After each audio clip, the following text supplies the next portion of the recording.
Good afternoon, everyone. Thanks for coming out and especially for finding us since we switched locations on you at the last minute. I'm Bill Brown with Brookings Mountain West. We're here for our post-election analysis.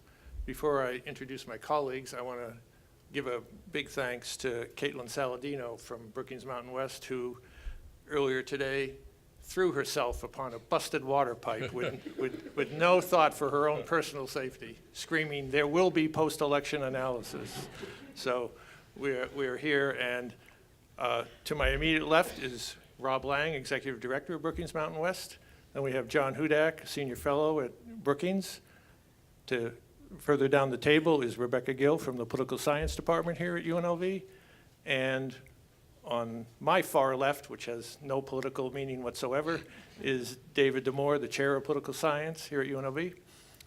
Like many of you, my colleagues here have been crunching the numbers already, trying to figure out what happened and why, and we're going to talk about that today. I'm going to start off with a few questions for them, and then we'll turn to the audience and give you a chance to ask your questions. The first question, I hope, is an easy one. We just had our midterms. The House, of course, flipped to the Democrats. We had some interesting governor's races, an interesting Senate race here in Nevada, as well as across the country. If you had one takeaway from the midterm elections at this point, what might it be? You want to start, Rob? Sure. My big takeaway is, across the U.S., and you see this in Nevada as well, the rural-urban divide has deepened, and it's the split has always been there. I mean, there was a point in the 1920s, they didn't even reapportion the Congress because the census came in and showed that the urban population for the first time exceeded the rural population, and the urban population was mostly comprised of Southern and Eastern European immigrants in big cities. And so, people freaked out in farmland America and said, don't change the representation in the House. And it held for a decade, actually. So it's not new to see an urban-rural divide, but what's happening lately is that if you look at where the House pickups were, if you look at where the Senate seats were decided, I mean, everything was going swimmingly in Florida in the governor's races in the Senate until Pensacola came in, until the Panhandle came in, until rural Florida voted, and you saw this. Even in Nevada, there's a very stark divide right now between Washoe and Clark especially, and the rural counties. It's just that in a case of our state and several other states in the West, like Colorado, the urban areas are just so large relative to the rural populations that there's just not enough rural Nevada to swing the balance as it would be in the past. And it's not in Ohio, or it's not in Wisconsin, it's not some of these other states where there is enough rural America to sort of turn the tide in a state level. That's worrisome in the long term for the Democrats in the Electoral College and in the Senate, because there's plenty of states where if you have 80-20 splits in every rural county, there isn't enough urban space to make up for that. And I think what we saw tonight, and I'll make a plug for one project that we're all working on, which is a book about blue metros and red states. And it's the dynamic within the states, a lot of it about just state politics, but also national politics. And in it, what you see is that there's a dividing line somewhere in the more distant suburbs in a metropolitan area where the whole nation hangs, especially the U.S. House of Representatives right now hangs. And that line, the Democrats are not interested so much in jumping over that line and picking off rural voters. They've sort of ceded that. What they're interested in is winning more of Henderson and winning more of, suburban Denver and suburban Phoenix is the route towards, winning the Electoral College and winning more Senate seats. So that's what I took. John, please. So I'm going to build on that a little bit. I agree with everything that Rob said, but for what was an exciting election season and I think an exciting election night, particularly here in Nevada, if you were waiting to start to hear results after polls closed and then you realized you had to wait until the last voter in the last rural or urban county cast their ballot. It was exciting, but in a lot of ways, and it sort of builds on a point I made last week at our pre-election event, where I said that I thought the governor's race here was a boring one between two boring white men. The election was actually a boring one. What happened? Partisans came home. Democrats voted for Democrats, with a few exceptions in the House, with a few exceptions in the Senate, and with a couple of exceptions in governor's races. But generally, Democrats voted for Democrats, Republicans voted for Republicans. Democratic seats went to Democrats, Republican seats went to Republicans. There was turnover in the Senate, mostly because Democratic senators who had no business holding the seats they held lost. That's not a surprise. A couple of Democrats who have no business holding those seats hung on, including John Tester in Montana. And that looks a lot like the map did in certain states 2 years ago. If you look at how people were voting in Florida in 2016 for Donald Trump, they were voting pretty similarly for Rick Scott for Senate and for Ron DeSantis for governor. Two candidates who are fairly different and ran very different campaigns. But ultimately, I think beyond the fray, beyond the outside spending, beyond the different types of candidates, whether you're a progressive Democrat or an establishment Democrat or a mainstream Republican or a social conservative, you're voting your party for the most part, regardless of whether the candidate you're voting for is your type of partisan. And so in that sense, it ended up being a pretty boring set of races. Okay, I largely agree, except I thought turnout was actually quite exciting. I'll give you that. It was fairly high, much more so than I think we would expect from a midterm. And so even if folks voted how we would expect them to, I think part of the question is whether we would expect them to vote or not. I think here in Nevada, we saw changing patterns of midterm turnout that I think made a difference in terms of the ability of Clark County to sort of have a big impact on some of the statewide races. I also thought overall this was exciting. It was exciting for women candidates. We saw women make big gains in the House. I think we're maybe at something like 95, 96, I think, that we know of so far. And these were not all white women. We had the first two Muslim women, first Native American women elected to the House. So I think this is also pretty exciting. We have some exciting things happening for women here in the state of Nevada as well. There is still a sliver of hope that we could have a majority women in both chambers of the state legislature, although it would rely upon the decisions of some appointments for those seats in the state Senate that will be abandoned by Sigerbloom and Ford, as well as an incredibly close race right now that I think it's at 50. It's a 57 vote difference. So depending on how that shakes out, but still the Nevada Assembly is majority women now. The state Supreme Court is majority women, and so I think this is an exciting time for women, and it's an exciting time for turnout. I will say women in the electorate, that looks, I think, a lot more predictable. I think overall, the exit polls show we're at about 52% of voters were women. And although if you look at sort of women in the aggregate, which I don't recommend, women broke for Democrats, but if you look at white women, for example, nationwide, they were 50-50 split, and in the state, they leaned Republican. So I think those are some interesting nuances to keep an eye on. I have a couple of things that stood out to me, one sort of national and one within Nevada. The first is obviously, for me, the surprise tonight is what happened in Kansas with Kris Kobach losing. And this was the leader or the chair of President Trump's voter fraud. And he was the author of SB 107 in Arizona, been sort of on the cusp on a lot of these sort of divisive issues there. And to see him lose in Kansas as well as a House pickup for the Democrats in Kansas just really surprised me. just to see that backlash in the middle of the country where you don't have a lot of immigrants, it's overwhelmingly white, to see that backlash. You saw it in Virginia as well with the Senate candidate there. The backlash there just got crushed by Tim Kaine there. So that sort of the divisiveness and the way that the president chose to close out the campaign not only hurt him in the suburban districts, as we've documented, you also see him in some of the statewide races, and again, Kansas just really surprised me last night. In Nevada, of course, the biggest shift was what happened in Washoe County. Washoe County had Republicans still have a registration advantage there, but the Democrats carried the majority in that county by margins well surpassing what Barack Obama did, as well as what Hillary Clinton did there. And so you're seeing that. You saw that in the early vote, and you saw it throughout the rest of the day.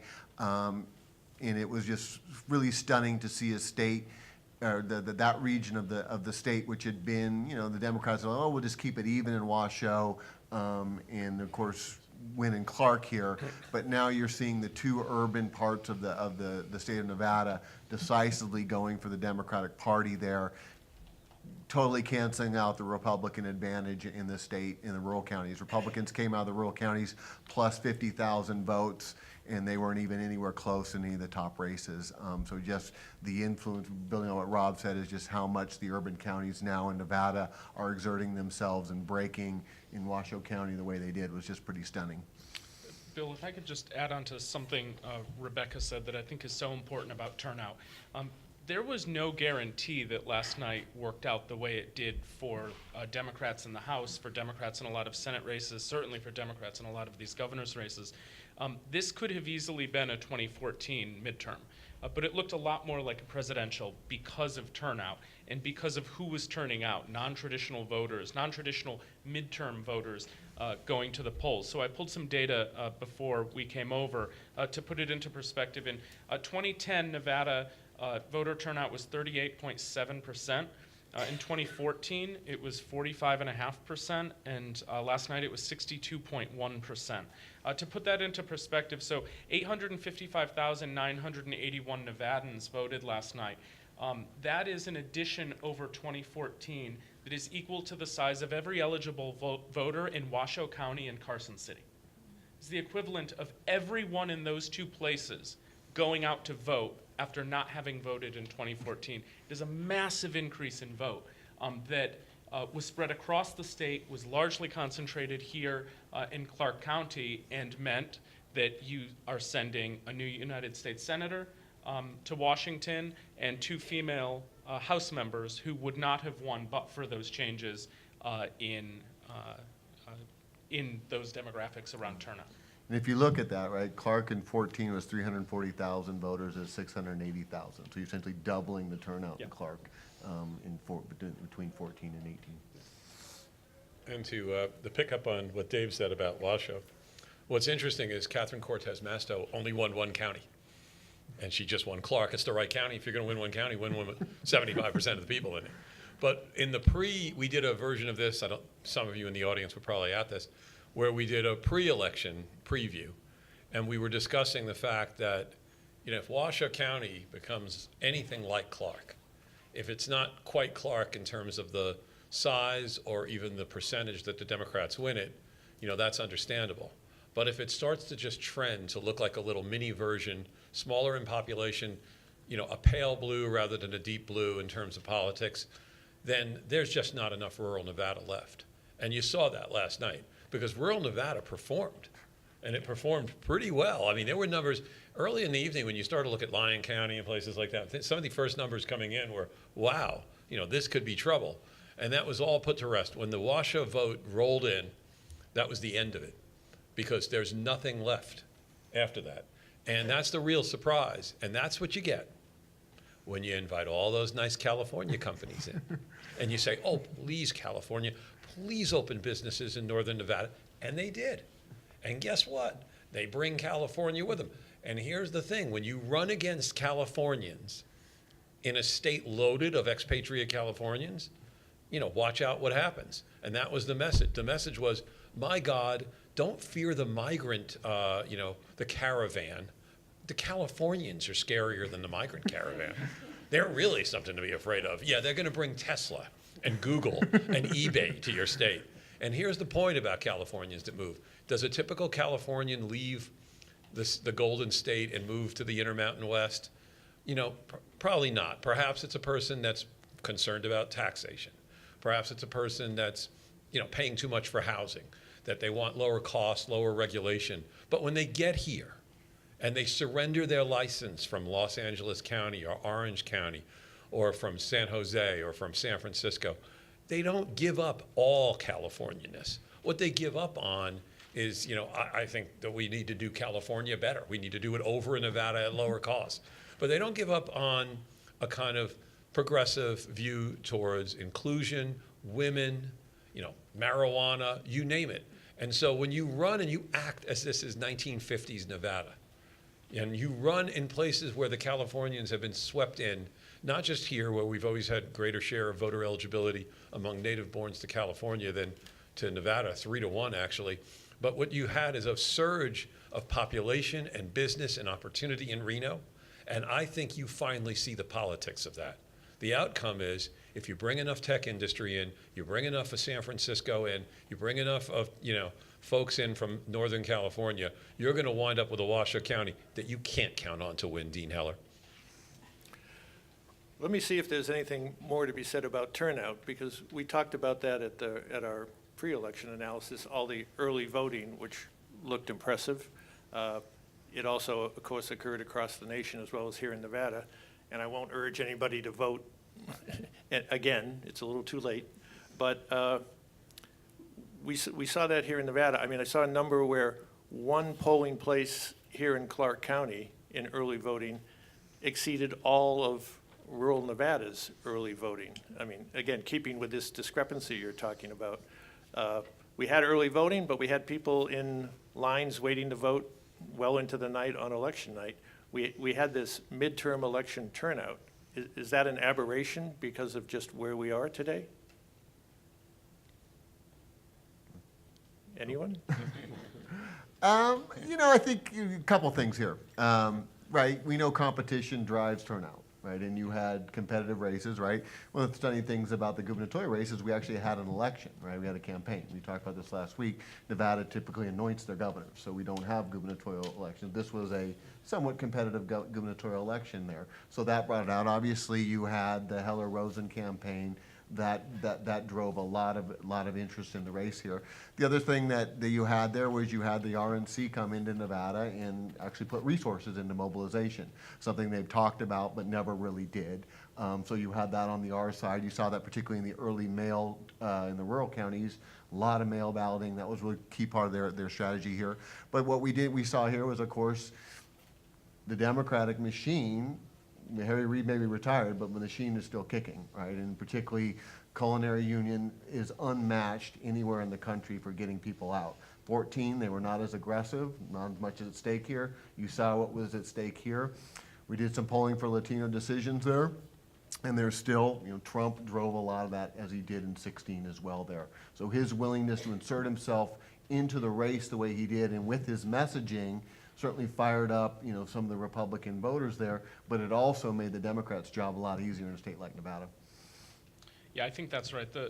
This was an election that should have, in some ways, demoralized Republicans in the way that 2014 and 2010 demoralized Democrats. You looked out at a landscape, if you were a Democrat in those 2 years, and you thought, we're going to lose badly. This is a problem. One of the biggest weaknesses in those two elections, I think, was President Obama being very ineffective in terms of firing up his base about the races that they were facing. That was not the case this year. President Trump, I think, did a very good job keeping Republicans' eye on the ball in races that, in some cases, you could have thought would be competitive, but in a lot of races where you would have thought you were just going to get trounced. And in some cases, Republicans got trounced in those districts and in those states. But it was a matter of both sides actually remaining interested in a race, and that's going to help turnout. But it shouldn't be underestimated. Young people thinking about a midterm in a way that they didn't previously, people of color thinking about a midterm in a way they haven't previously, and women thinking about a midterm in a way that they haven't previously, and I would say maybe more importantly, the intersection of those three. And those demographic groups feeling much more motivated to participate in this election, whether it was because of the candidates who they had a choice of, or whether it was opposition to the president, or for, frankly, some women, support for the president. But there was a real motivation there for these non-traditional groups that made a difference in a lot of places. And he really helped in the Senate because it's a very different race. You had so many more seats in play for the Democrats in such unfriendly turf in these states like North Dakota and Indiana. And, Trump can credibly say that he stepped into those states and did what he could. And, he didn't beat Joe Manchin in West Virginia. Apparently testers hung on. But, man, the guy almost made a full sweep of picking up what were considered to be the most vulnerable seats. North Dakota was seen ahead of the election as the most vulnerable seat. And sure enough, I think that might have had the biggest margin. What's interesting, too, is just a side note here, that voter enfranchisement, we're talking about turnout here. Voter enfranchisement was on the ballot in a lot of states. And that was actually very successful. So, for example, while in Florida, they were not electing a Democratic governor or a Democratic senator, they were turning out a Democratic senator, they also passed a referendum on voter eligibility for ex-convicts. And they'd all been excluded before. And we're talking about in Florida, 1.4 million people that went from ineligible to vote to eligible to vote in the next cycle. So the fact is that there were sort of progressive, down ballot referendum type things out there in this cycle, and it's going to take months to sort of, uncover some of the more significant ones of those. But believe me, the largest swing state in the country is Florida. The most important state to win, essentially, to turn an election is Florida. Go ask Al Gore that. He'll tell you that's true. And Florida just went from a state with one of the most, difficult Jim Crow era exclusionary practices regarding your imprisonment to one that basically clears the deck and allows somebody to come back into society and vote again. And that could have very big implications in 2020, despite the fact that the state's been lost in the last two cycles, in the 16 presidential and in this cycle, but by a hair, demanding really a recount, I think, in the Senate. So Florida is just at the tipping point, and the Republicans have to be worried about that, because if Florida goes and Texas starts to look the way it did in this last cycle, and even the cycle where Clinton didn't lose it by double digits, then you're starting to run out of states, just like you could start to run out of, rural spaces. If you start to run the numbers on the top 5, 6, 7 states that the Democrats could do, you don't have to win that many more states to get the majority of the Electoral College. I think that's right, but I think it's important to put, at least to one of your points, to put into perspective the president's influence. I think it's easy to get carried away with that. He probably made the difference in Florida. I think there are arguments to be made that there are a couple of states where he made the difference. Heidi Heitkamp doesn't win that seat, even if Donald Trump doesn't go there. If he supported her, she wouldn't win the seat. Senator Donnelly loses last night, whether or not the president goes to Indiana in campaigns. I think there is an argument that could be made that if Trump stayed away from Montana, John Tester might have gotten beat. So I think there are some offsetting. Claire McCaskill would have gotten beaten last night. And he hurt with the House. Regardless of whether the president was there. And so that's really effective messaging for the president, for sure. And in a place like Florida, I think it makes a difference. If the Republican is ultimately successful in Arizona, you probably have an argument to make there. But Bredesen probably loses in Tennessee regardless. And so that influence has its limits.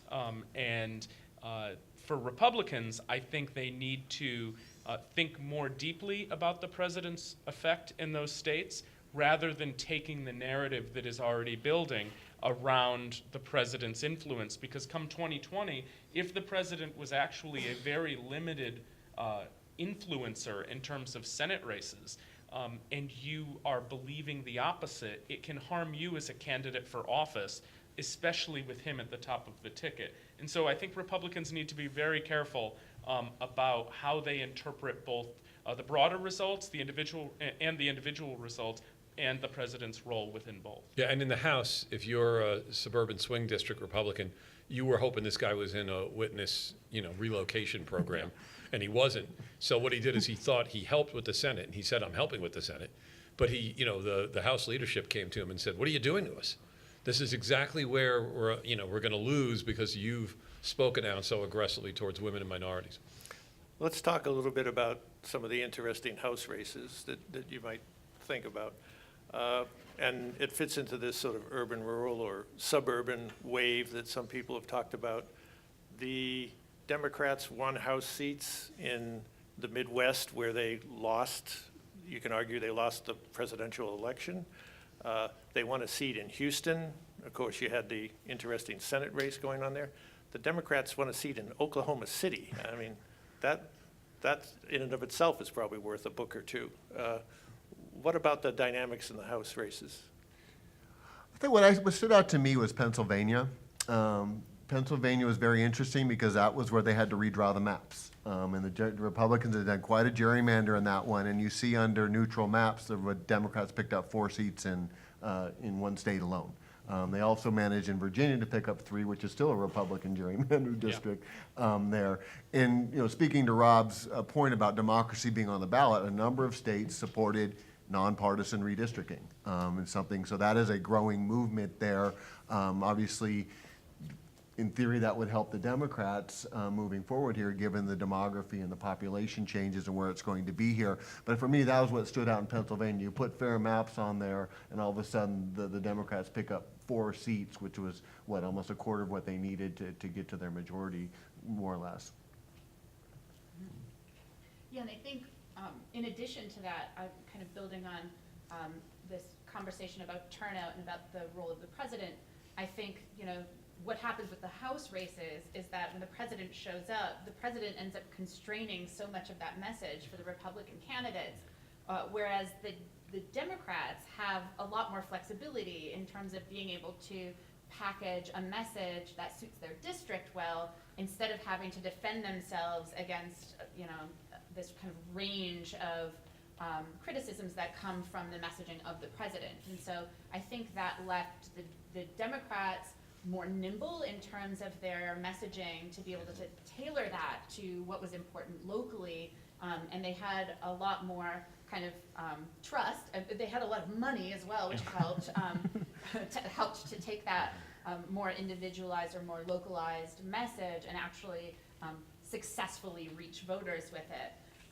But I think you have that, plus the fact that any gains that you would see in motivating the base by what the president said sort of has this equal and opposite reaction, where it kind of motivates probably a similar number of the president's opponents to turn out. So I think you see that kind of being a wash maybe, or worse in terms of the House races. And to that end, right, in a lot of those competitive districts, there was nobody talking about impeachment. None of the Democratic candidates were talking about. They were focusing very issue. And of course, the Republicans gave them a great issue with the ACA and pre-existing conditions, and they beat that drum all the way into the majority there. But district like Susie Lee, right, that's a district Trump carried. Danny Tarkanian almost wins it, gets crushed this time around, but she's not talking about impeachment. She's talking about policy. She's talking about the issues that matter there, and where you're going to, and that I think was a lot of discipline, not to take the Trump bait for the Democrats in those swing districts. Yeah, I think in a lot of cases, and Rob and I talked a little bit about this before the program began. Democrats won districts they should have won. These were districts that Hillary Clinton won 2 years ago. And when you think about that alone, in most states, Clinton, with the exception of this one, Clinton underperformed in a lot of places and in a lot of cases. And so her win there probably underemphasizes what the Democratic support in that district is. And so they're taking back a lot of seats that Republicans probably shouldn't have been holding in the first place, or the demographics in those districts have changed, or in the case of Pennsylvania, like Dave said, that was a de-gerrymandered state. Democrats wouldn't have picked up 4 seats if they were using the maps that they had in that state 6 months ago.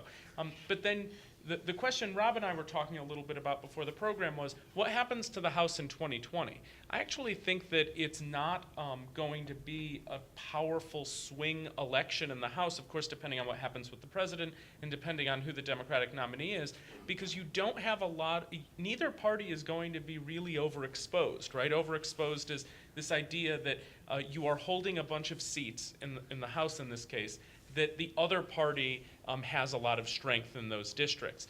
The one you mentioned, Bill, the 5th District of Oklahoma, Democrats are overexposed there. The Democrat won this seat by 1.5 points last night. Trump won that congressional district by 13 points. That is not a Democratic seat. It will probably not be a Democratic seat after the 2020 election. The same with the 1st District of South Carolina. This was Mark Sanford's seat. He lost his primary. Thanks to the president there. Thanks to the president, yeah. And Joseph Cunningham is going to be the congressman-elect there. This was same thing as Oklahoma 5. 1.5 point win for the Democrat. Trump won that congressional district by 13 points 2 years ago. There's going to be a little bit of movement here and there, but this was enough of a swing to deliver Democrats the majority that they probably deserve. Not like what happened in 2006, not like what happened in 2010 and 2014, where those swings gave a single party more than the majority that they deserved. And a final note on gerrymandering. The Democrats won last night in the generic vote by almost, I think, 10%, 9.2, 9.3%. Boy, that is a big margin. And if you thought about non-gerrymandered districts, you could imagine that the Democrats would have not the projected 34 or 33 seats that they're looking at right now, but 50 or even 60 seats. But that's the power of what happened in 2010 when the Republicans won all the state houses with the Tea Party movement, and they used that to change the maps by which people voted. In fact, by 2012, which was a very strong year for the Democrats because it reelected Barack Obama, it was a presidential year, it wasn't a midterm year. Some think that the 2012 map, right then and there, was the first time that the Republicans retained the U.S. House of Representatives as a consequence of the map, because they absorbed a sort of high watermark year. So what you can't count on is every midterm being like this, unless we go into a phase, a multi-year phase of intense partisanship that is current now and is maintained. Because what really it's about the election, and this came out of the exit polling, Donald Trump made turnout go up for both his voters and people who didn't like him. And just like Barack Obama rebuilt the Republican Party, Donald Trump's goal is to rebuild the Democratic Party. And he started out, he's doing a good job at it. Let's talk about Nevada for a minute. We had sort of the two marquee races you mentioned, Dave, a governor's race for the first time in a while and a Senate race.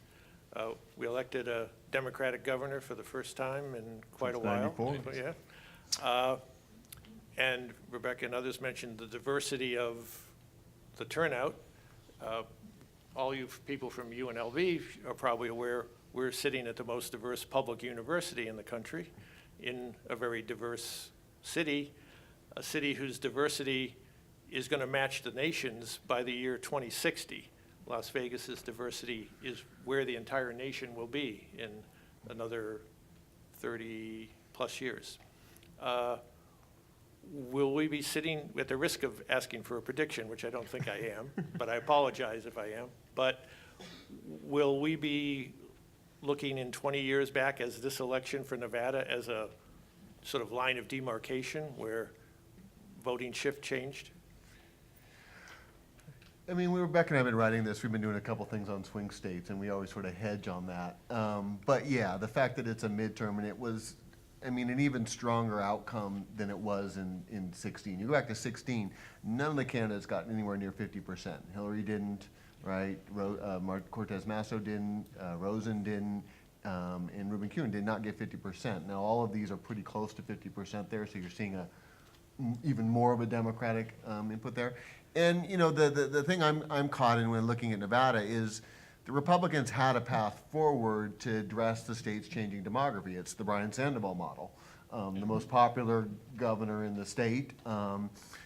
avoided all this sort of division that is sort of encompassed modern politics there, and they said no. They turned their back on that, right? And going back to 2012, right, the autopsy report, need to cut your margins with Latinos, need to cut the margins with Asian Americans, need to make outreach to African Americans. You can't lose these groups 90-10, 70-30 and compete anymore, and that was the model, and then Trump wiped it out, right? And I think Dean Heller's behavior testifies to the strength of Trump's ability to command the party there, right?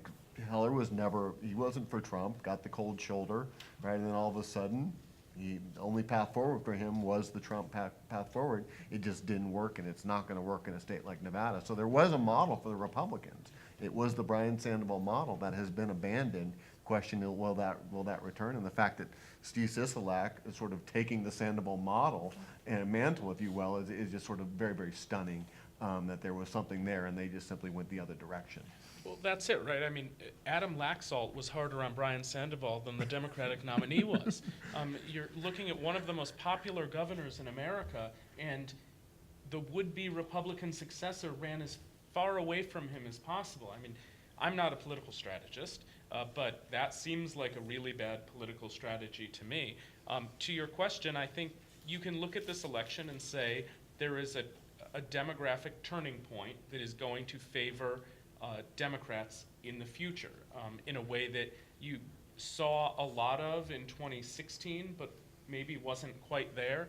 2020 might seal this, but it's important to remember, I would say, 16, 20 years down the road, someone like Brian Sandoval can still become governor of Nevada if he runs that right model. A great example of this is half of New England is represented by Republican governors. Two of those governors, Scott in Vermont and Baker in Massachusetts, are two of the most popular governors in America. Larry Hogan is a Republican governor of Maryland. He is a governor of a state where there's one Republican congressman. He is one of the most popular governors there. He has 78 or 80% approval. So even in these states that trend deeply blue, something I won't say Nevada will be in 20 years, that model still exists. Larry Hogan and Charlie Baker and Brian Sandoval were operating in different states, different from each other, but they ran those states and they ran their political operations in exactly the same way. And so it might look like it might be that Nevada's a Democratic state in 20 years, but it doesn't mean you're always going to have a Democratic governor. Yeah, and Virginia, Colorado, and Nevada are about in the same place as far as their movement from what were traditionally red states to purple to perhaps blue. So if you go back to 2004, then presidential candidate John Kerry lost all 3 states, and Hillary Clinton won all 3 of those states. Had she won those 3 states and won what she expected to win in the upper Midwest, she didn't need Florida, Ohio, Iowa. She didn't need Arizona or North Carolina. She had enough electoral college votes if you just retain Wisconsin, Pennsylvania, and Michigan. And the Democrats thought the expanded field, the best opportunities by late in the last decade, by 2008 when Obama ran, that the best opportunities were Virginia, Colorado, Nevada. And if you think about it, Virginia, Colorado, and Nevada came through in 12, they came through in 16, and I would count them more likely than not to be in the same place in 20. So it's true, at the state level, somebody could come into a state and be Joe Manchin in West Virginia and be a Democrat and survive in the reddest state in America. But when it comes to how the Electoral College goes in a presidential election, the president isn't given consideration as a local unless it's in their home state. So the state votes in a way that reflects the historic pattern by where that state stands with respect to the 2 parties. And in this case, I think going forward, Nevada is going to be seen increasingly less as a true swing, as a lighter blue than New Jersey, as a lighter blue than California, but blue. I would say too, one of the things that would keep me from saying this is the turning point is figuring out what is going to happen with turnout going forward. I think one of the things that we do well is that we make it relatively easy to vote. We have extended early voting, and even on election day, you can choose your polling place. You don't have to go to one specific place. And I think, the issue is, do we keep these new voters? Do they continue to turn out? Do they realize this isn't really that difficult? And because the barriers have been lowered, and they're certainly lower than they are in many other states. And I think for me, taking a look at whether we can maintain this kind of growth in voter turnout here in Nevada would be important. But I think it also kind of makes it really important to think about what we're doing nationwide in terms of access to the franchise. And I think there are a lot of news stories now that make it clear that this is a really big issue. And I'm guessing there will be a number of lawsuits coming out of Georgia from sort of voter suppression efforts there, and this apparent conflict of interest with one of the gubernatorial candidates, a successful one, it looks like, maybe. So I think figuring out what the pattern will be moving forward in terms of turnout and in terms of the demographics of that turnout, whether we're able to keep these new voters, at least in part by virtue of increasing access to the ballot. I think that's important before I'd make any major predictions. Yeah.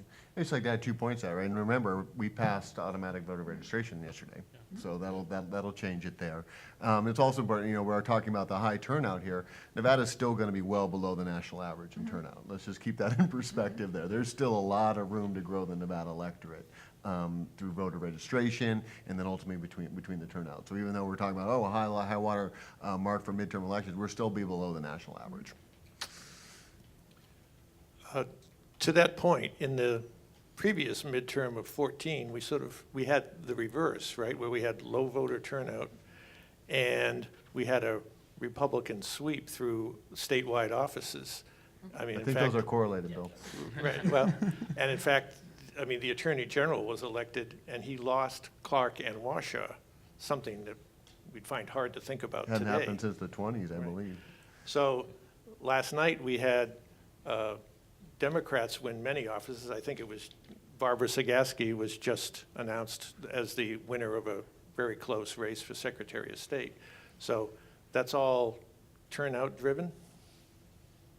Yeah, I think, the turnout isn't independent of the quality of the candidates. It isn't independent of the spending, right? All those things go together. 14 there was no turnout because there was no competition, right? Democrats did not have a gubernatorial candidate of any note. There was no U.S. Senate race here. Horsford, didn't think he was vulnerable there, so there just wasn't the resources and there weren't the efforts. So you can't separate those as independent, right? So, on that model, if Nevada becomes less competitive and there's less interest in it, you would see what happens in California, right? Turnout tends to wane in California because the outcomes are predetermined. It'd be interesting to see Texas, I think, is the interesting one. Well, they now start voting in Texas, which has very low turnout. Now that they're going to get a lot more attention, a lot more resources there. So, you have to look at that in the broader dynamics in which the level of competition. Let me leave you with one question, and then I'll go to our audience for some of their questions and thoughts. And that's sort of the issue of voter fraud, voter suppression, something that isn't an issue in Nevada, at least hasn't been raised to my knowledge yet this turnaround. But there are a lot of races across the country where that will become an issue. We may see some lawsuits.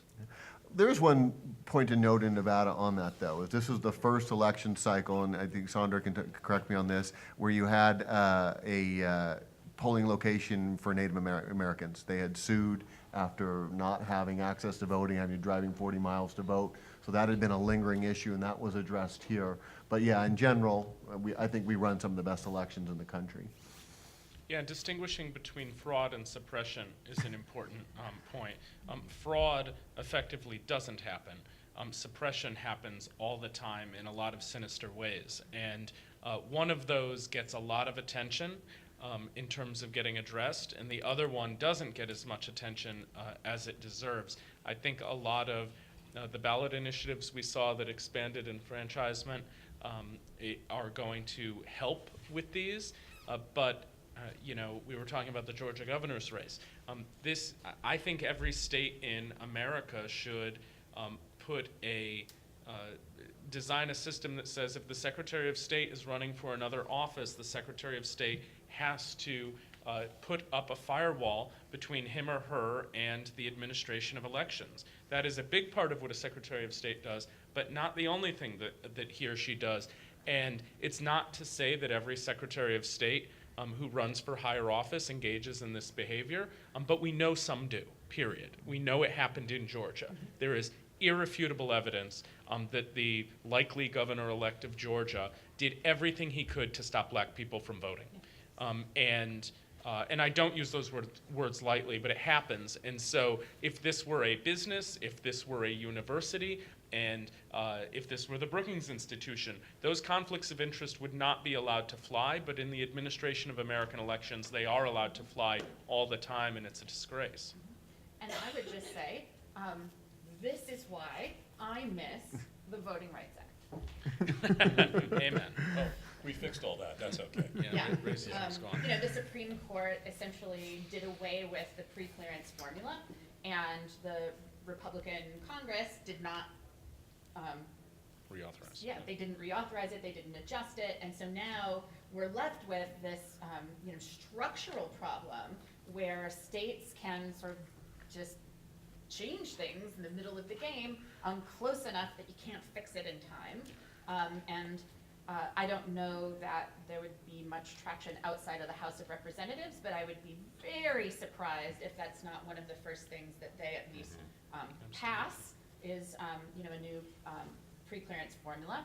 I don't think it will get anywhere in the Senate, and it certainly wouldn't be signed by the president, but I think it would be important to raise awareness about how critical that provision has been historically, and that we are not beyond needing it. Yes. Okay, I'd love to get some questions from our audience. Just raise your hand, and we'll be happy to get you. I'll be right back, sir. We'll start up here. Thank you, sir. My question is to Mr. John. So my question is, what happened, what we witnessed in Georgia presently regarding the manipulation or the machines? If at the end of the day, now there are a series of lawsuits, if at the end of the day Kemp is declared as the governor of Georgia, do you think being a governor will carry a legitimacy? Will people respect him? How would they look at him? Well, I think regardless, there's two issues here. One are a group of people who either were not able to vote or had additional difficulty in voting. But then there are a lot of people in Georgia who did not face that difficulty in voting. They look a lot more like me than they look like you. But the point is, there are a lot of people who wrap their arms around the Republican nominee. And they will have some level of respect for him. That said, it strikes me that if that is the way that you see, that is the path you need to carve to achieve success at the ballot box, it probably speaks more broadly to your character. And I think a lot of voters judge their candidates based on their character. And while you might not believe that voter suppression was happening in Georgia, you might not think that it had an effect in Georgia, my guess is there will be spillover effects in the way that a governor like that behaves in office, and that can create additional challenges for years from now if he is declared governor, if he's elected governor, and chooses to seek re-election then. Yes, sir, right here. I don't need that. Okay, I'll record it. Thank you very much. This has been just wonderful stuff. As a non-university outsider, I love this stuff. I heard on the way coming here that Jeff Sessions was asked for his resignation and he tendered it. There are a lot of fun issues coming up in the 2020. Last week you they were speaking about Democrats pick the right kind of candidates for their districts. So I have two questions. One is, can the Democrats really pick the right candidate for 2020 with the current system that they're under and the influence that they have? But I'm also really interested in your thoughts on what's going to happen the next month with a new Department of Justice and that hiding investigation, or that working investigation that probably is ready to give us some results at some point, at the drop of a hat. I'll take the last question. I think in some ways, the outcome of last night's election is a sigh of relief for the White House in terms of potential resignations within the administration. The Senate Majority Leader Mitch McConnell does not need to rush judges through now. He does not need to rush through a new attorney general. The president has the time to interview candidates and go about that decision, which is such an important one, in a much more deliberative way, and the Senate can be deliberative about it as well. That said, it is hard to imagine a scenario in which the acting attorney general, who is Mr. Sessions' chief of staff, does something to dismantle the Mueller probe. Acting officials tend not to engage in that type of massive political behavior, or behaviors that would be seen as political. I also think Mueller's ready to go. I think it speaks volumes to his integrity that he waited until after the election. Other former unnamed Justice Department officials could possibly take a lesson. And so I think that the investigation has been going for a long time. I think regardless of whether the investigation were dismantled, you can bet that the Democratic Congress will call Bob Mueller to the Hill and have him testify about everything that investigation was going to find. And so we are at a point where there will be some, the probe will be preserved in some way. I don't think it will be dismantled in the next couple of months. And I think, I don't know who the next Attorney General will be, but you can bet that person will face a lot of questions about his independence from the president in terms of potential investigations, or if the Mueller probe is still happening, that investigation. And there'll be additional House probes, too. Yeah. And then the first question about the Democratic nominee, anyone? Oh, that's a good one. You know, everybody's gonna be running for president, is my guess on this. So it kind of reminds me of the Republicans, right? In the sense is, you know, you go back to the 16, and my take on the 16 was if you have 30 candidates, you have no candidates. And it worked out quite well for Donald Trump because he didn't have to, you know, go one-on-one with anybody and have to speak, you know, for extensive time in the debates here. It'll be very interesting to see, you know, and you've already seen the Democrats positioning themselves and coming to our state as well as the other early states there. But, you know, you could figure many as a dozen candidates will be there, and I have no idea who the front runner would be, and I study this pretty closely. It's going to be pretty wide open there. But can they get a centrist? Pardon me? Can they get a centrist? Do they want us? You know, then that's one of the takeaways from this, right, is that you had Democrats all over the map in terms of their ideology this time, and the Democrats, you know, played a little less hand-picking and let sort of the candidates speak. You know, and I think that was sort of my takeaway from this election was what John had talked about last week was, you know, letting these candidates emerge, you know, not necessarily organically, but not trying to have a top-down stifling of it there. And at this point, right, the most powerful Democrat is Nancy Pelosi, but she's in the House, right? You don't have any sort of figure in the Senate. I mean, Chuck Schumer just doesn't seem to have that gravitas there. So I think it'll be pretty wide open, and, you know, and obviously there'll be a lot of speculating, a lot of early events that'll be happening as they test the waters. But in terms of who it's going to be, I have no idea. And it'll also depend on where Mr. Trump is at that point. What's remarkable to me about this midterm is if you use economic models, Trump should have won seats. Because look where the economy is right now. I mean, there's sort of worrisome issues about debt. There's worry about, you know, maybe too much acceleration. And the tax cut wasn't something they were even running on because it didn't really reach the middle class. But the economy, by all sort of regular measure, you know, in terms of employment, even wage growth, looks pretty good. And even at that economy, Trump suffered significant losses in the U.S. House of Representatives against a gerrymandered map. Now, if we go into a recession, he's got two options. You know, one is, of course, option A is he's going to blame the Democrats. The whole thing was, everything was going smoothly, they took the House.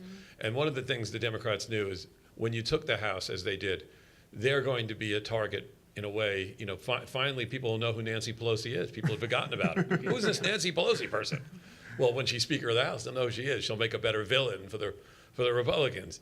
You know, the other option is that he just denies the economy and launches into the jihad of social issues that he was, you know, so favoring in this cycle.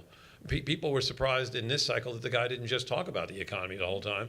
He would have done a lot better. They might have kept the House if Trump went out there and said, let me talk to you about what I've gotten done. I don't care about these other peripheral issues. But he's not that kind of guy. And so it's a matchup issue. The Democrats, if they're fortunate, will find a sort of anti-Trump in a way that is, you know, appealing in a way that he's not. I don't think they're going to out-Trump Trump. You're not going to find, you know, I'm from New York originally. You know, I know who this guy is, man. To New York, he never got over New Yorkers. He couldn't sell me any real estate, for sure. I just take one look at him and know this is like a used car lot right here for real estate. But apparently, you know, even though he makes fun of Southerners and their voice and their accent, like Jeff Sessions, he's immensely popular in the evangelical circles because he delivers on judges and all that. But the bottom line is that he's going to face a very different map politically in terms of the structural underlying dynamics of the race, including the economy. And Clinton was fortunate. He had a rough midterm in '94. Oklahoma City happened. And by '96, the economy was humming along, and Clinton was like, hey, I'm Bill Clinton. Why would you not reelect me? And ran a sort of I'm Bill Clinton, reelect me campaign, like the bridge to the 21st century and other woozy little things that didn't have any edge to them. It was like the soft race against a nice Bob Dole, an elderly Bob Dole already. So, you know, we can't see that far. But I'll tell you what, who would have guessed in 2015 that we'd be talking about President Trump today? I don't want to miss anybody. Don't be shy. First of all, thank you so much for this panel. For Senators Donnelly, Heitkamp, and McCaskill, do you think that their vote against Justice Kavanaugh, to my knowledge, played a role in their defeat, whereas Senator Manchin, who won West Virginia, voted in favor of Justice Kavanaugh? My sense is no. Did Dean Hiller lose because he voted for Kavanaugh? No. I mean, I think, Rochester. you know, that was far enough in the past Well- that, you know, the energy was there. It energized the base, but I don't think that was decisive. Sorry, with all due respect, I mean, these are battleground states that Trump won. So President Trump didn't win Nevada, so it's not really fair to compare Senator Heller and put him in that pool. Yeah. No, I see what you're saying, but my point is, right, that energized the base and so on and so forth, but I don't think those candidates were going to win. I don't think that if they had voted one way or the other. I think the interesting thing is that if Manchin was actually forced to make the decision, right? He got let off the hook and didn't have to make that vote. He could vote no, and it didn't cost him anything in terms of Kavanaugh going one way or the other. I mean, I think that's the most interesting test case on that there. But I agree with John. I don't think those candidates were going to win regardless of if there was a seat or not. Yeah, I think the causal arrow is the other way, probably, that they, you know, they made the decision about how to respond to Kavanaugh on the basis of where they already knew they would be in their election. And it's actually very much on point to compare to Heller. Heller is in a state that Trump lost, so the pandering response would be to vote against. So voting for should hurt him here. But I agree, the Kavanaugh vote didn't defeat Dean Heller. A lot of other things defeated Dean Heller. I mean, healthcare was much, much bigger. Yeah. While I walk over to the other side, I don't think we've talked too much about one of the marquee elections, which was the Senate race in Nevada, in Texas, excuse me. Yeah. You want us to talk about that for a second? You know, I think you saw the down ticket was the beneficiary there. They picked up 2 House seats there in Texas. I think that it was going to be a reach. O'Rourke had the perfect foil, a candidate no one likes on either side. If he's running, I think John talked about this last week, if you're running against a more popular Republican, I don't think he's close in that race. And even with that, you still see them falling short. But they're pushing out in those urban areas, right? And that's what we're seeing there. But you're going to need a hell of a lot of investment on the Democrats to get the turnout where they need it to be in that state. Yeah, I think Beto, he raised a lot of money. He generated a lot of enthusiasm. He turned himself into a national figure, and I think he did an amazing job auditioning to be the vice presidential nominee in 2020. Yeah, and I will say, and perhaps even better, that he came close but still lost, Yeah. because now he doesn't have to cast any votes. Yeah, that's right. So he doesn't have to do anything controversial. In the meantime, he can make great viral videos of him saying, you know, really kind of interesting things Yeah. very eloquently, but he doesn't have to actually vote on anything. And in the past, they would have said, yeah, but he doesn't have a Senate seat, so he's not experienced enough to be president. But you have a president that was never elected to any office or served as a leader in the military. Those are the two traditional routes to American power, that you had previous office or you were General Grant or General Eisenhower. And Trump is the first candidate in American history to have neither of those qualifications. So no one can make that, you know, in the case of Barack Obama, he was in his first term when he ran for the president and, you know, raised an eyebrow like, hasn't this guy, he hasn't done his time, you know. What does he think? 4 years in, he's ready to be president of the United States? Well, you know, you don't face that kind of criticism anymore. If you do, I'd just point over to Mr. Trump and say, you know, what exactly were his qualifications? There was someone here. Yes, sir. It's a long-suffering guy. We'll get to you, I promise. So you mentioned several elections where the winning candidate got less than 50% of the vote. I just looked in Montana, it's a two-point margin at this point, but the Libertarian got 3 points, 3%. In Arizona, similar situation, the Green Party candidate got 3% or something like that. Other places, independents, so Kobach didn't win, but the independent and the other candidate got 8%, 8.5% of the vote. So as political scientists, I'm just curious if this is a trend, or is this just, we've just seen this forever, or is this a trend? By the way, I would just want to add one point, that this interesting, sort of an interesting side point to this, that in the second Maine congressional district, the candidate in the lead is less than 50%. And Maine passed a ranked choice voting last year. So it's going to go to the ranked choice.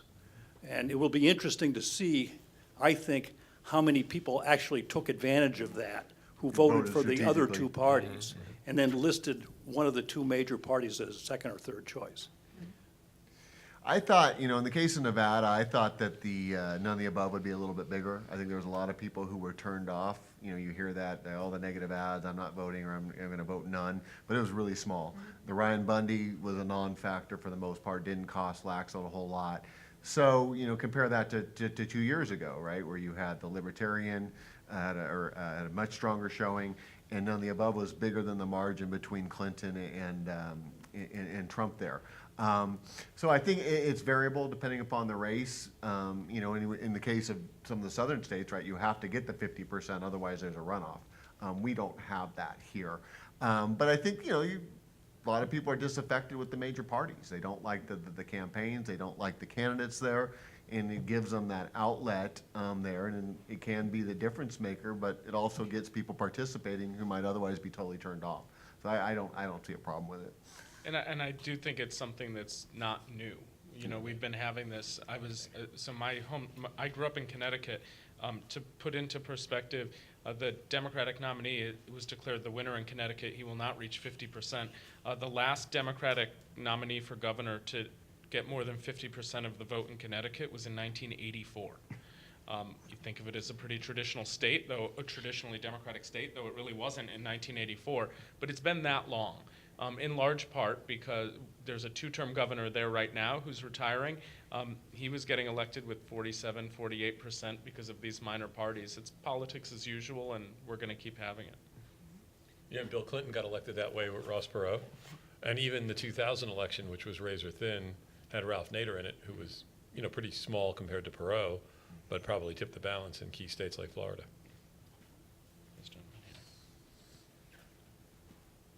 Coming up to the midterm election, President Trump really tried to make this about immigration, and the Republican Party has been using immigration as a talking point. And I'm wondering, in an increasingly diverse America, should the Republican Party even keep talking about immigration, or are they going to have to pivot, especially for like the 2020? They should not talk about it. They are on the losing end of this among Democrats, independents, and among Republicans. It worked with the core of the base in the 2016 presidential primary, but actually most voters did not want Trump's version of immigration reform. They just split their votes up among 17 other candidates. This is not a winning issue for Republicans. It is not an issue that will become a winning issue for Republicans. It will just continue to hurt them more. And I think, and I almost never say this, I think the person who had it the most right was Paul Ryan. Now, I don't think Paul Ryan was a very good speaker, and he's not that great of a political strategist, but he begged the president, talk only about the economy. Stop talking about immigration. It is hurting our candidates. It is hurting the Senate candidates. And Rob said it before. If he went out and talked only about the economy and economic growth and the creation of jobs, et cetera, they would not have lost as many House seats as they lost. I'm convinced of that, especially with these House seats that are being decided by 1,000 votes. But he's addicted to the issue, and the longer he talks about it, the more it hurts the party. Now, it might not hurt him. He obviously got elected president, but it does hurt down ballot. It does hurt when he goes into a state and, you were saying earlier, Rebecca, that he goes in and he really constrains the message, right? He also derails the message. You have a candidate who wants to talk about the same thing over and over, the economy, for instance, and then he comes in and they can't talk about the economy anymore because every reporter in Florida is asking Rick Scott about his position on building a wall. Yeah. And it's a huge mobilizing issue for Latino voters. I mean, it still is, and as that demographic grows and it gets more engaged in the process, you're moving, the George Bush share of the Latino vote to what it is now for the Republicans. It's unsustainable there. And coming out of 12, right, the autopsy report. Make nice on immigration. Yeah. George Bush saw it in his second term. Karl Rove saw the future. They tried to pass comprehensive immigration court. It got derailed. Dean Heller voted for it in the Senate, right? Goes to the House. There's nothing. This could have been addressed, but there's enough of that Republican base, right? And you're looking in those Republican districts, they're overwhelmingly white and they're overwhelmingly native born. It's the other that's not in their district and they're fighting against it. It's quite stunning to see when you have sort of bipartisan business groups, religious groups, you name it, in favor of immigration, and he's out there doing what he's doing. It's just long-term And just a final note on this. In 2006, the House turned, of course, to the Democrats, and the Senate turned by a single race in Virginia. And the guy who lost the race, George Allen, was filmed, videotaped, early digital video of him calling the guy videotaping him, who was like a campaign worker for the Democrats, macaca. And, first off, the Washington Post spent a month tracking down the origins of what macaca meant, because it was a strange thing, but it wasn't good. It wasn't like, that's a nice guy over there. He called him something that was clearly racial, and the kid was Asian. And his parents were Republicans and lived in Fairfax County, Virginia. His dad was the doctor and the mom was like a mortgage agent. And he was an honors student at the University of Virginia.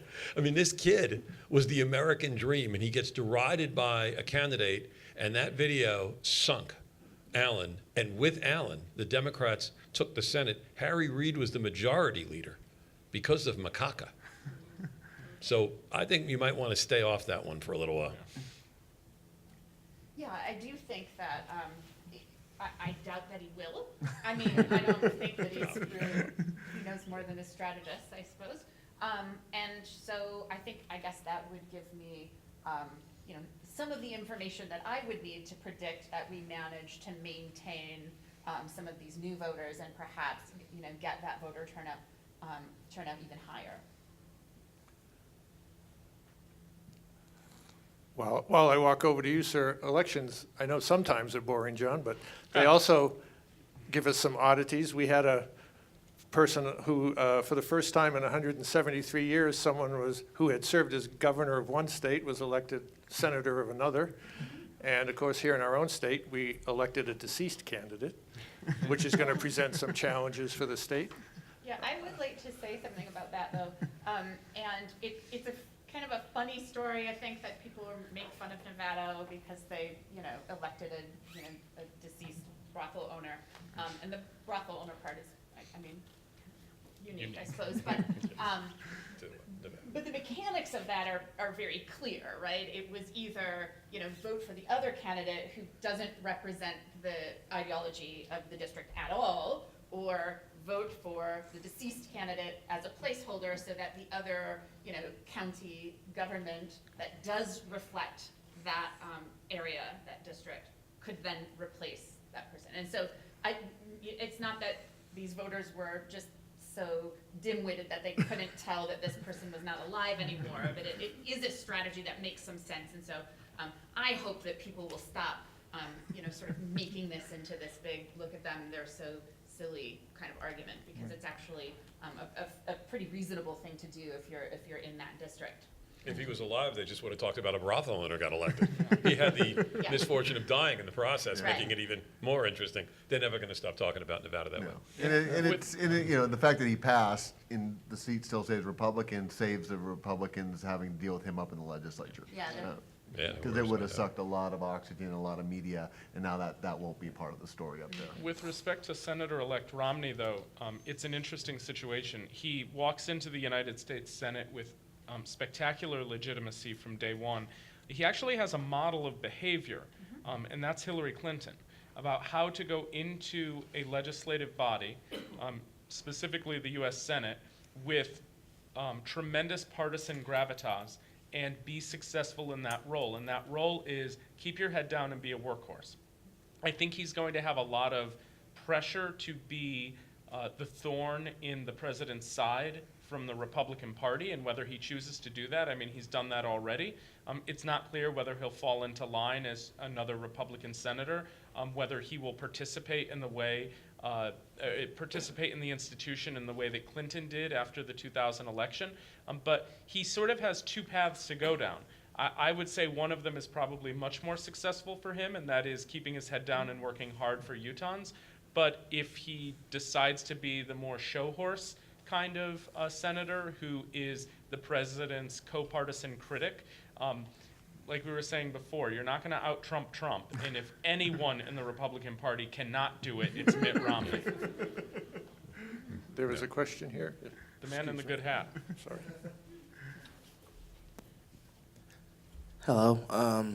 My question is mainly when you look at like the race with Ted Cruz in Texas, and then you look at the race with Dianne Feinstein and how close that kind of magically got, and we're like, that's a little different. Do you think people are kind of getting an establishment fatigue with candidates? I mean, even looking at Ojeda in West Virginia and how he was running his campaign on, I'm not an establishment person, I'm more of grassroots type of person. Do you see people kind of voting for non-establishment people now? Well, I would say, is Ted Cruz an establishment person? I mean, I get the sense that, his co-partisans aren't really huge fans of his either in the Senate, and so I'm not sure that has the same dynamic as what you might see with Feinstein or something like that. And Feinstein's running against another Democrat, too. Yeah. It's also worth noting, the Democrats got 100% of the vote in California Senate race because of the way they do their primaries there. And there was, a lot of, there's a lot of tension. I think your point alludes to, the experience issue.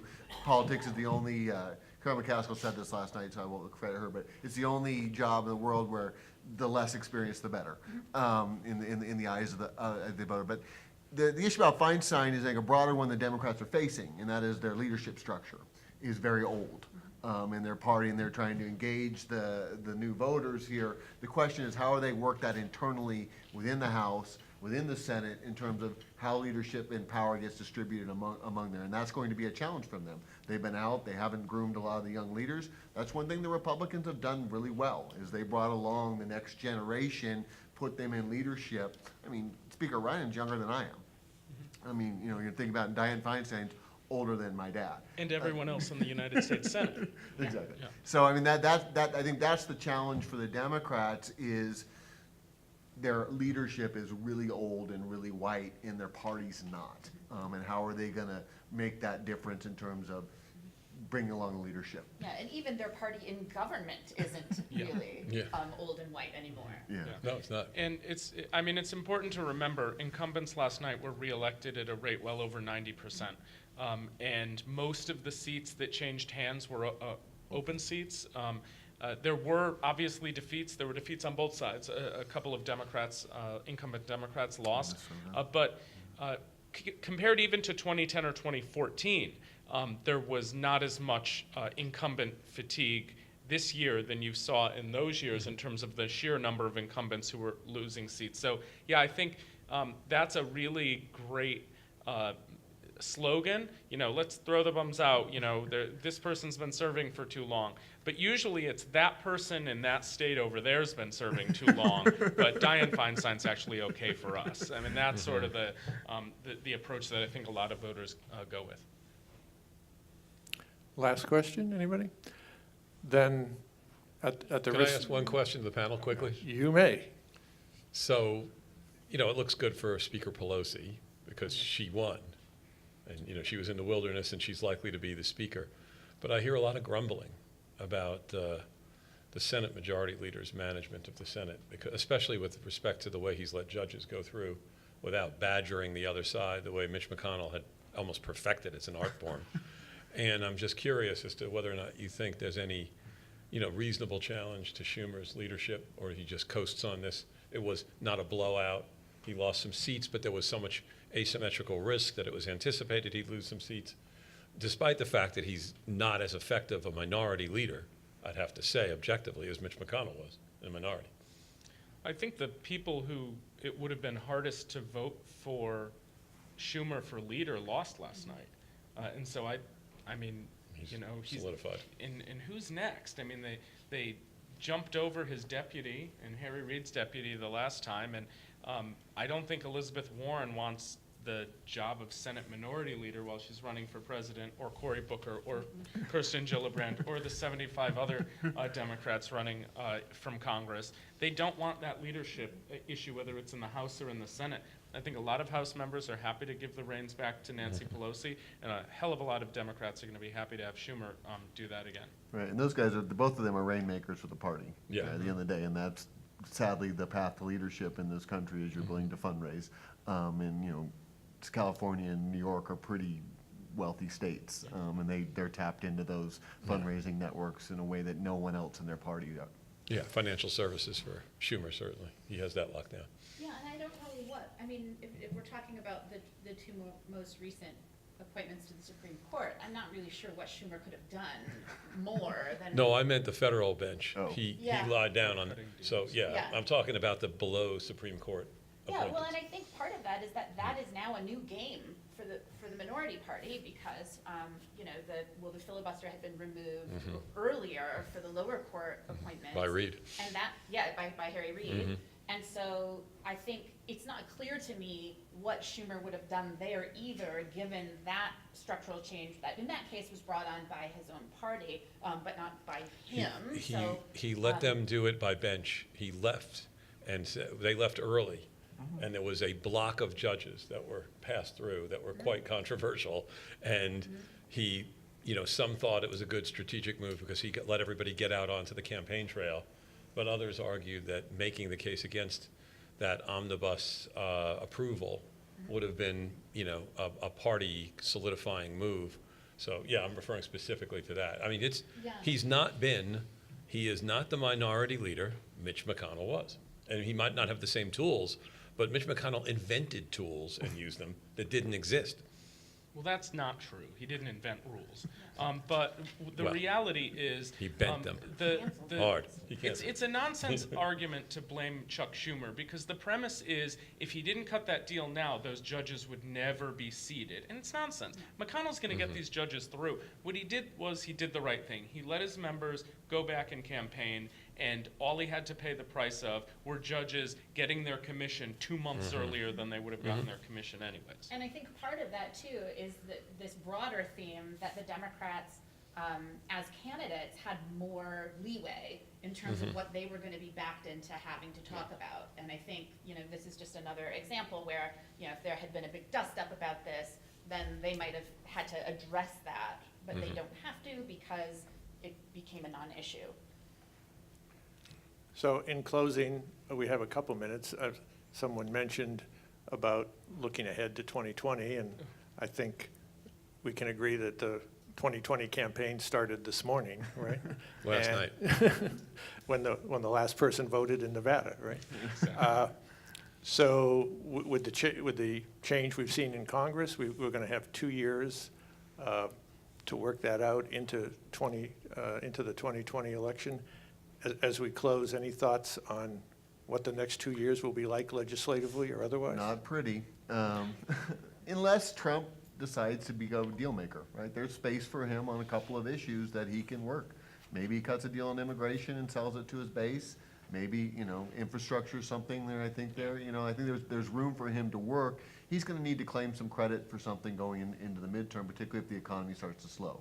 He's gonna be able to point to some things that he's done other than, tax cuts which are extremely unpopular and riling up the base and offending, huge swaths of Americans there. So I think, depending on how he sees it, if there's introspection on his side, how his team sees it, I think there's an opportunity there. Some of the most successful partnerships, Gingrich-Clinton, right? They balanced the budget. They hated each other, right? But they managed to balance the budget. We talked about Brian Sandoval and these Republican governors. They're doing that with Democratic legislatures. There is a model there for that. Now, the question is, if he sells something and gets it through the House, what do the Senate, the Republicans do?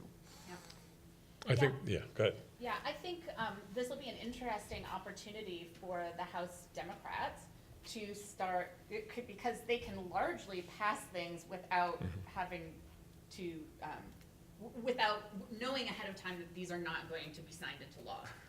And so it's an opportunity for them to work through some model legislation that they can then run on and say, see, we passed this, we passed this, we passed this. All of these things, you too can have all of these wonderful things if you, vote the Republicans out. So I think it will be very educational for the rest of us to be able to see what the Democrats prioritize and what they sort of hash out in that chamber. To add quickly to that, the only risk Democrats have is that their strategy around agenda setting for the future is a set of ACA repeals, right? Where all of a sudden they have control of government and these things might pass, and they're like, yeah, actually, we don't want to do any of those things. We didn't have the replace part. Yeah, we didn't have the replace part. And so I agree, the agenda setting power is tremendous, and Pelosi will hold that almost unanimously, but they need to be able to match those proposals with legitimate, functional, governable ideas. And Democrats are pretty good at not doing that, too, so. And I think going forward that the Republicans have a problem with pre-existing conditions. Yeah. It's immensely popular. They lied about it, and they're going to have to come clean. They're either going to have to say, you don't deserve to be covered if you have a pre-existing condition, and we can limit your lifetime insurance. We can kick your kids off the policy at 18, all reforms in the ACA, and make the political case for that. Or they need to actually work to solidify the pre-existing conditions. Because I'll tell you what, if you've got a pre-existing condition, relax, because they're not going to go away anytime soon. Because what was proven in this election, we talked about this in the preview to this election, is that if the House goes to the Dems, there's no risk for any more for pre-existing conditions, not at least in this cycle. And I would argue for going forward, and that the Republicans are going to have to, if they do a postmortem on this election, it's going to have to be, one of the issues is going to have to be, what happened to the ACA and why is it so damn popular now, and how do we pivot? And they better get themselves ready for 2020, because I guarantee you, whoever runs in 2020 in the Democratic side might be talking about, forget pre-existing conditions. I think we can cover everyone. The premiums you're sending to a health insurance company, you could just send them to a government entity. You know why? Because 53% of all health care is provided by the VA, Medicare, Medicaid right now. We're at the tipping point for you to go to a single payer structure, and they're going to make that case. And the Republicans and their insurance company allies have to be ready for that, and I suspect they will be. I think that they're not naive about that. They've got a couple of years to work on it. And let me have one last point to add, Rob. Medicaid was on the ballot in a number of states, in Yeah. a number of red states. Yep. Nebraska, Idaho, and Yep, that's Utah, right? So this is an issue that is not working for the Republicans. And let's just remember, right, the ACA is essentially a Republican idea. It's Romney's. it's the Romney care. It's the response from the Hillary in the Clinton years there. So there isn't really much what they can Heritage. do because it's their policy. Yeah. In closing, let me thank you for a great discussion and for your thoughts. Let me thank all of you for joining us. As you can see, thanks to our colleagues at UNLV, we recorded today's event. It'll be up on our Brookings Mountain West website in a few days, so you'll be able to forward it on to your friends and colleagues who weren't able to join us today. And I'll put in a shameless plug for an event we have scheduled on Friday morning. We'll be doing an event on Las Vegas and the middle class. We mentioned all the characteristics that the region of Las Vegas has, and at Brookings Mountain West with our UNLV colleagues, we're going to begin taking a deep dive into the middle class in Las Vegas. Who's in it, who's not in it, who can't get in it, who's falling out of it, and what it means for our future. So if you have time, we'd love to see you on Friday. Thanks again.